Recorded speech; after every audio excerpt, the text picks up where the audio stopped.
सहभागी होता है।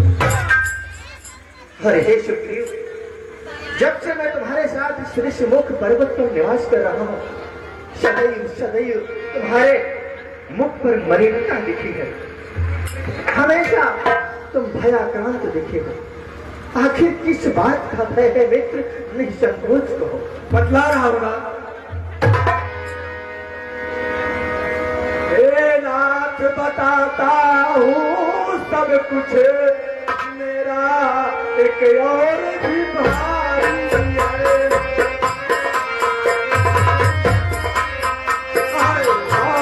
नाम इसका भगवान,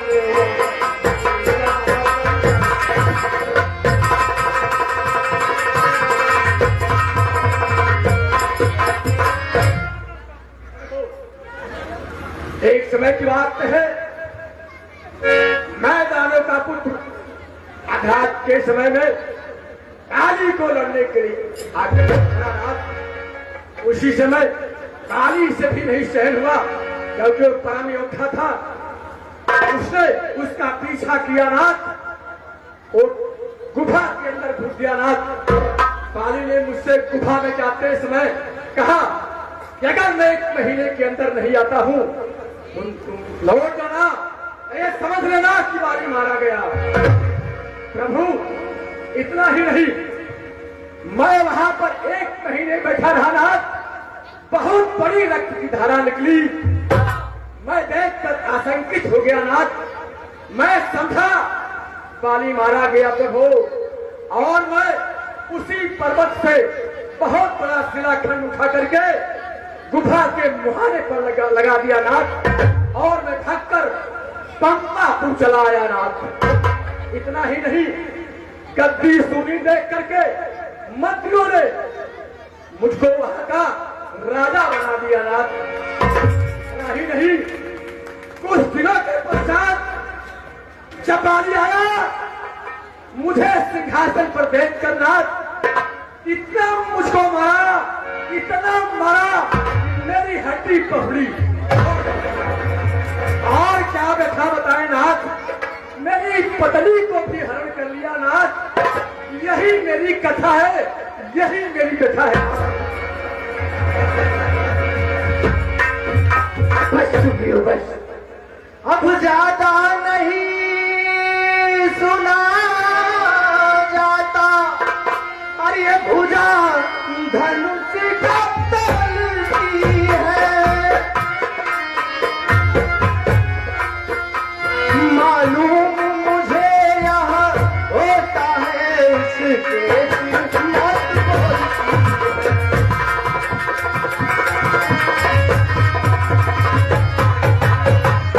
पी चुके बहुत तुम अपना खून।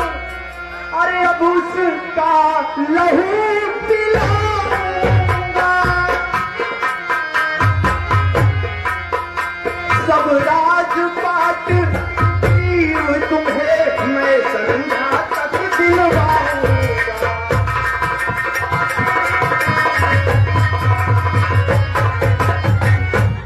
है सुग्रीव, आपकी ये कष्ट भरी बातें ये राम अब और नहीं सह सकता। अभी तक तुमने बहुत कष्ट सह लिए, किंतु आज ये राम गगन मंडल में सूर्य चंद्र, यहाँ के वृक्ष पशु पक्षी एवं तुम सबको साक्षी मानकर ये प्रण करता है कि आज संध्या होने से पूर्व उस दुष्ट बालिका वध करके तुम्हें पंपापुर का राजा बना। सुन सुग्रीव, मैं मारी हूं बाली ही एक कही बार। अरे ब्रह्म रुद्र शरणागत गए नौकरी। ऐ सुग्रीव, आज मैं बाली को ऐसा अमोघ बाण मारूंगा कि चाहे वह ब्रह्म विष्णु और महेश के शरण में क्यों न चला जाए, लेकिन उसके प्राण बचने वाले नहीं प्रभु, बाल को सम्मुख मारना इतना आसान कार्य नहीं है। शंकर जी का वरदान है, कोई मेरी बात थोड़ा ध्यान पूर्वक सुने। इन्हीं सात तार के वृक्षों को जो एक बार में ढालेगा,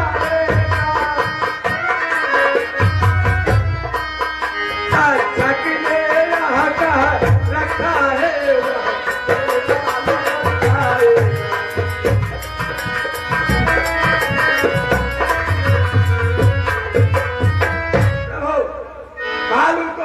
से मारना इतना आसान नहीं है नाथ, क्योंकि उसको बलवान है।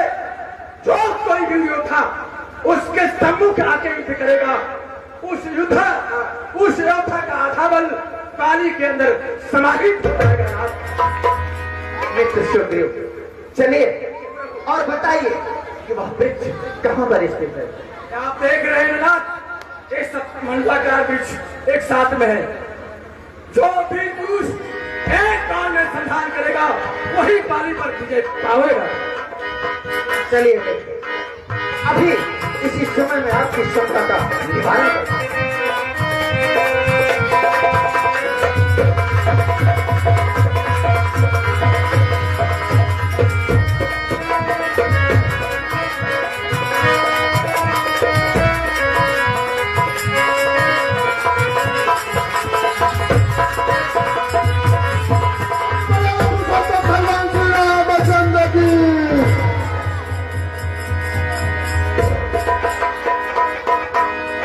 सुग्रीव, क्या अब भी तुम्हारे मन में कोई संदेह रह गया है? नहीं प्रभु, मुझे कोई संदेह नहीं है। अब मुझे मालूम हो गया कि आप कार्य संपन्न करेंगे नाथ। तो विलंब किस बात का? शीघ्र जाओ और बाली को युद्ध के लिए ललकारो। जैसी आज्ञा हो प्रभु। ओ बाली, कहाँ छुपा बैठा है? सुग्रीव तुम्हें युद्ध के लिए ललकार रहा है। कहाँ छुपा बैठा है? बाली कहाँ छुपा बैठा है? सुग्रीव तुम्हें ललकार रहा है।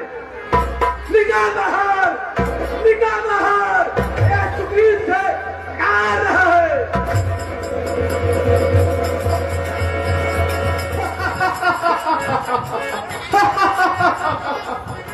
अरे कौन है जो मुझे ललकार रहा है? क्या उसे बाली के ताकत का अंदाजा नहीं है? कायन, मेरे एक ही गर्जना से तेरी बोलती बंद हो गई। जरा अपना बच्चा तो बतला कायन। तुझे सुनाई नहीं दिया? सुग्रीव तुझे ललकार रहा है। युद्ध के लिए प्रस्तुत है, जल्दी निकल बाहर। सुग्रीव, सुकंठक सुग्रीव, तुझमें इतनी ताकत कि तू बाली को ललकार रहा है। अरे सुग्रीव, मैंने तुझे पहली बार छोड़ दिया था, इस बार तू अवश्य काल के काल में जाएगा। सुग्रीव, मेरे मुष्टिका के प्रहार से तुझे कभी का दूर अरे ठहर जा सुग्रीव, ठहर जा, मैं आ रहा हूँ। ठहर जा सुग्रीव, प्रस्तुत हो।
तुम्हारे कहने से मैंने झगड़ा मोल लिया।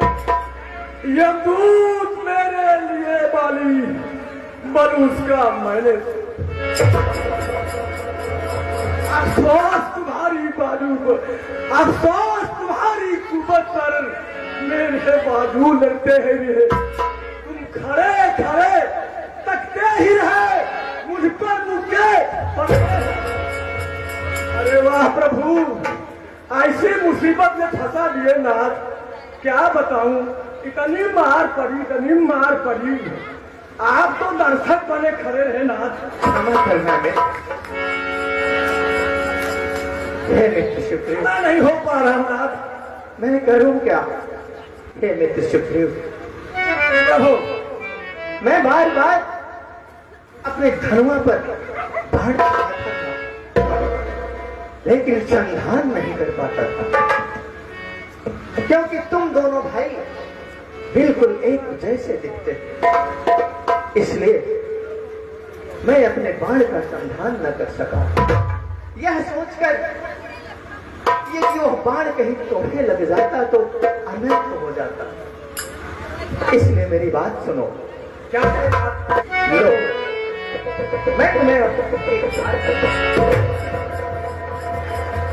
यह तुम्हारी हर प्रकार से रक्षा करेगा, तुम पर यह कवच के समान कार्य करेगा और मुझे तुम्हारी पहचान बनी रहेगी। अरे वाह, माला पहनते ही एकदम ताजा हो गया हूँ, एकदम स्फूर्ति आ गई है। आपकी बात जरूर युद्ध जीत जाऊंगा। प्रभु, समय निकलता जा रहा है, मुझे अपना प्रण पूर्ण करना है। ठीक है नाथ, इसलिए शीघ्र जाओ और पुनः बाली को युद्ध के लिए। श्री राम कथा प्रेमियों, थोड़े समय का अंतराल हमें देने की कृपा करेंगे। आप हमारे बीच में कुछ दानवीर आ गए हैं, हम इनका नाम पढ़ दें। श्री गणेशाय नमः। छठवीं रात्रि आज हमारे श्री रामलीला नाट्य समिति पर्वत पर की है। 292 रुपया श्री झांकी आरती हनुमान जी की। आरती की थाल जाती है 45 रुपया श्री आरती महिला वर्ग में। महिला वर्ग में 45 रुपए श्री आरती की थाल में आया हुआ है। और कल मैंने निवेदन किया था कि पुरुष वर्ग में ज्यादा होगी कि कम होगी। इस बार पुरुष वर्ग में अनुमान से कहीं अधिक आरती की थाल में सहयोग राशि आई है 181 रुपया। एक बार फिर हम लोग अपने लिए तालियां बजा दीजिए। माताएं इस बार कमजोर पड़ रही हैं, पुरुष वर्ग आगे निकल रहे हैं। 181 रुपया श्री आरती पुरुष वर्ग में जो आरती की थाल जाती है वो आई हुई है। और प्रत्येक रात के पहले दानवीर रामलीला नाट्य समिति पर्वतपुर के बहुत बड़े दानवीर, बहुत बड़े सहयोगी, आप सब इनका नाम जानते हैं। 151 रुपया श्री मनोज कुमार हिंदूपुर। बड़े आदर के साथ हमारी समिति आपका नाम लेती है। इस समिति की ओर से आपकी दानवीरता को हम प्रणाम करते हैं, आपको नमन करते हैं, आपकी भक्ति भावना बनी रहे। 151 रुपया श्री मनोज कुमार हिंदूपुर। श्री शुक्ला डेयरी उद्योग रामगंज बाजार प्रत्येक राज्य के बाद इस राज्य में भी 101 रुपया शुक्ला डेयरी उद्योग रामगंज बाजार। आपका बहुत बहुत आभार। नित्या सिंह नातिन जासेंद्र सिंह बड़े भैया पर्वतपुर कोट का सहयोग है। नित्या सिंह नातिनी है, 101 रुपया इन्होंने सहयोग प्रदान किया। हमारी समिति के बहुत बड़े सहयोगी हैं स्वर्गीय परशुराम सिंह जी, आप उनकी ये परनातिनी है और इसने 101 रुपया दान दिया है समिति के लिए। बिटिया के लिए बहुत बहुत शुभकामनाएं, शुभाशीष। श्री इंद्र बहादुर पटेल मझगवा पर्वतपुर के निवासी हैं श्री इंद्र बहादुर पटेल भैया। 151 रुपया आपकी तरफ से सहयोग प्राप्त हुआ है, आपका बहुत बहुत आभार। आप प्रत्येक रात में अपना सहयोग बनाए रखें, ईश्वर से ऐसी कामना है। श्री विवेक सिंह भदोही, विवेक भैया भदोही से आए हैं, 1100 रुपए। बहुत अच्छा सहयोग है समिति के लिए और आप भदोही से चल करके हमारा कार्यक्रम देख रहे हैं। हम आपकी गरिमामयी उपस्थिति को प्रणाम करते हैं। 1100 रुपया श्री विवेक सिंह भदोही, आपका बहुत बहुत आभार। श्री राहुल यादव बरिस्ता, पिछली रात के अनुसार इस बार भी आपने अपनी उपस्थिति